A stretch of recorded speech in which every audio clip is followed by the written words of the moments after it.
Hello everyone, I am Professor Suchismita Das. I am an anthropologist or a sociologist. I teach in the social and political sciences. And today I'll be talking about a course which I'll be offering next semester, which is Development and its Discontents. So this course is an elective in the SPS major. You can also take it as a social science GR, as you can see on the first slide. It's a 200 level course. We do not have any prerequisites for the course, but I hope some of you might have encountered me in specifically in either the ECC Foundation Studio or in the first year course, which is on Ahmedabad's Gateway. And you would know that SPS, the Social and Political Sciences, means it's a reading intensive course. We do rely on text to try to understand the social problem and its nuances. And the problem which we will be trying to understand through this course is the problem of development. So I'll quickly take you through what is the structure of the course. What we are trying to do is understand development as a social cultural issue, not only an economic issue.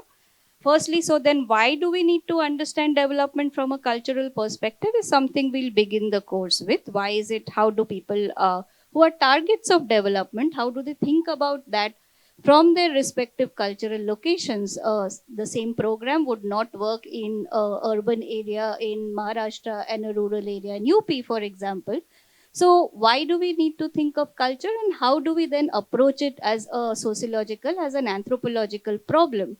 And we look at the history of developmental ideals, meaning that what development means to us today is not the same thing that it was, say, in the 70s, when a lot of development projects were about welfare and how to bring out people from poverty as the sole sort of concern. Or before that, there was a modernization theory when the world had to be modernized as a whole. So we think of these ideological changes in what development means. And not take development firstly as a commonsensical idea. Then we move into the next module, which looks at anthropological concepts, which critiques the idea of development itself, how those who implement development do have a lot of power. How do they implement that power? Within that, we think about specific scholars, specific concepts. For example, there is a lot of criticism that developmental thinking is very depoliticizing, that it takes away from a political solution and offers a depoliticized solution. We'll think of what that means. What does it mean to say that development is depoliticizing? We look at then everyday negotiations of, as I said, how do local people understand development? The planners might have a certain concept of what they want in terms of upliftment of people, upliftment through gender equality, etc. But the gender dynamics, for example, in a particular area might be very different. How local knowledges also play out differently. If you're, for example, trying to bring about some sort of access to water, you have to understand how local people access water. What are the taboos? What are the cultures around their water usage, for example? And then in the end, we just try to think about how might we look beyond the concept of development itself. What are the new ideas which theorists, which policymakers are proposing? For example, instead of trying to give development to people, just give cash to them. That is an idea which is there now in the world. Similarly, thinking of freedom, etc. So, as we said, we are a reading discipline. So, these are some of the books. We'll read excerpts from these books.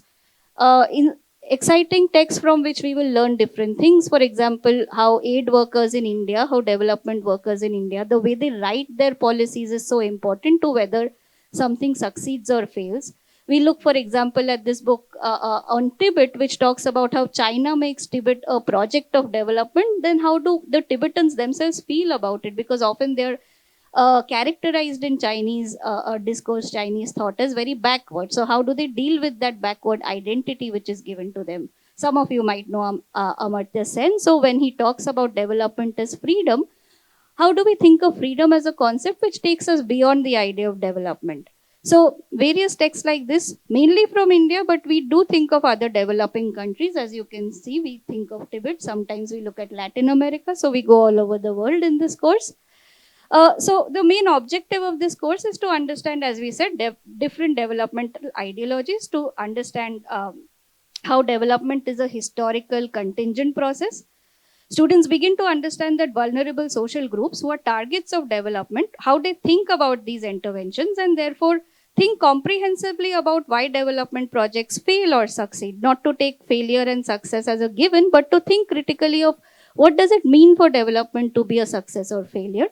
And ultimately, we are also trying to learn how to read sociological, anthropological, political texts, and how do we go beyond quantitative understanding of development. How do we think of development research also as something which is done qualitatively. So in the past iterations of this course, when I've taught it previously, I've had economic students come into the course, and usually they often think of big data, big numbers as the only way to think about or even research development. So this course also tells you that other possibilities are there in terms of how you research development, how you do development, how you think of development. So just to give an overview then of what the objectives broadly of the course are, the course is trying to help students understand the importance of different ideologies of development. As I said, not to take development as a given, not to think that the present way of thinking about development is the only way of thinking about this. So how do we think of power relations? How do we think of history, culture, etc.? Then we also think about what students, how they learn to ask what vulnerable social groups think about being the targets of development, right? Those who are the subjects of development, how do they themselves think about these interventions? And therefore, for us as students, as to think a little bit more comprehensively about what development as a project means when it succeeds or fails. What does success and what does failure mean? Not just numerically, and there are no simple answers to development as either fully a successful or failure, but to think of the gray areas, to think about the different nuances within how development proceeds, how development projects proceed, how nations, how big regions become developed or underdeveloped and classified as such. And lastly, we are also trying to train ourselves to read sociological, anthropological, political texts, and therefore also go beyond this quantitative understanding of development and of development research. So, when I offered this course previously, we had a lot of economic students come in who also had this prior understanding of both development and of how to do development research. So the last part is that the course is training students to think and read sociological, anthropological texts and understand how we can go beyond an economistic quantitative definition of development. So we have had students who are economic students who come into this course who also learn that research on development can be qualitative and it can be conducted in a different way. And the last thing I'll say is usually I always ask, it's better to ask students what they think about the course. So there is one feedback from somebody, again, who's an economics major, because I'm assuming social and political sciences know what these kind of courses are about. But for economic students, they learn to think in a different perspective than economics and policy. And the student writes about how when they did internships, they had certain discontents about development, and this course gave them a vocabulary to think about their own experiences as well. So I do hope that a lot of you will come for this course. Thank you.